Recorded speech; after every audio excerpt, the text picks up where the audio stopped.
Saudara Kepala Otorita IKN Bambang Susantono dalam rapat bersama Komisi 2 DPR menjelaskan progres pembangunan Istana Negara di IKN sudah hampir rampung.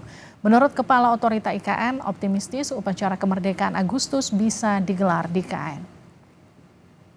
Kepala Otorita IKN menjelaskan progres pembangunan IKN dibangun secara bertahap hingga 2045. Menurut Bambang Susantono, per akhir Februari, Istana Presiden sudah terbangun 58,5%, sementara gedung kantor Presiden mencapai 78,6%.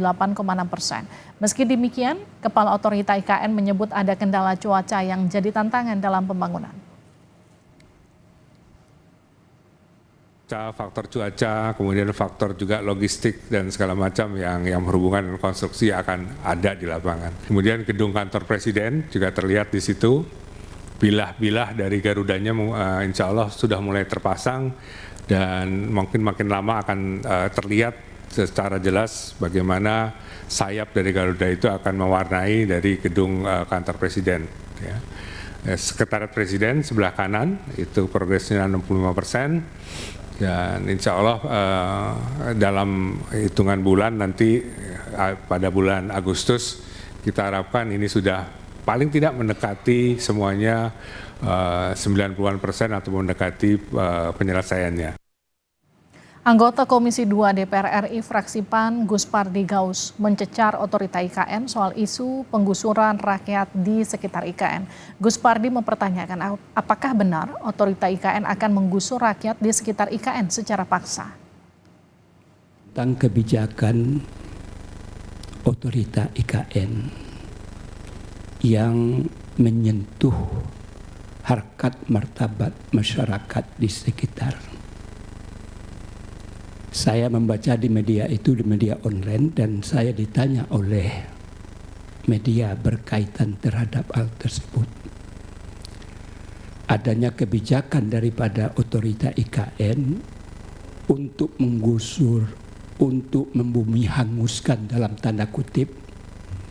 Dan terakhir saya di Balik juga ada informasi, ada upaya-upaya dari otorita membeli tanah-tanah rakyat untuk dipindahkan dari kawasan itu. Itu yang terakhir itu. Apa benar, apa tidak. Tapi kalau yang dilansir itu sudah dibaca dan sudah diketahui oleh publik. Kepala Otorita IKN Bambang Susantono menegaskan tidak ada penggusuran warga yang semena-mena dalam pembangunan proyek IKN. Bambang menyebut sebagai warga sepaku.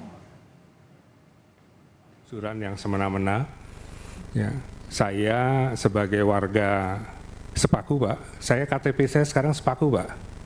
Jadi KTP saya dan istri itu sudah menjadi warga sepaku. Tentu melihat semua warga di sana itu sebagai warga saya. Sehingga kalau ada sesuatu yang tidak berpihak kepada mereka, pada tempatnya saya untuk memberikan ruang bagi mereka.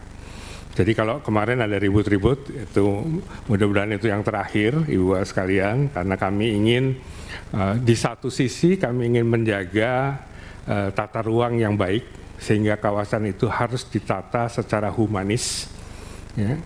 Sehingga yang Bapak Ibu yang pernah ke sana pasti melihat begitu euforianya pembangunan di sekitar kawasan, sehingga ada kecenderungan mereka-mereka yang membangun tidak mengikuti aturan yang ada.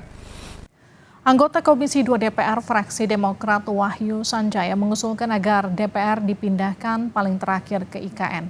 Wahyu menyebut pemerintah lebih penting untuk diprioritaskan berkantor di IKN. 12 Pak ya, bangunan yang akan dikerjakan segera ya. Kita memahami bahwasanya banyak prioritas yang dibutuhkan, baik kantor kementerian dan sarana-sarana pendukung yang lainnya. Karena itulah saya secara pribadi mengusulkan kalau bisa gedung DPR itu yang terakhir sekali saja Ketua, pembangunannya, karena kan kita melihat bahwasanya prioritas yang dibutuhkan oleh pemerintah untuk membangun ibu kota negara itu sedemikian masif, sedemikian besar, Jadi kita harus mengalah, memberikan skala prioritas terlebih dahulu kepada pemerintah. Jadi mungkin setelah seluruhnya selesai, ya barulah kitalah yang terakhir. Kalau perlu yang paling pojok dan paling kecil pun tidak masalah, tetapi terakhir sekali saja ketua itu.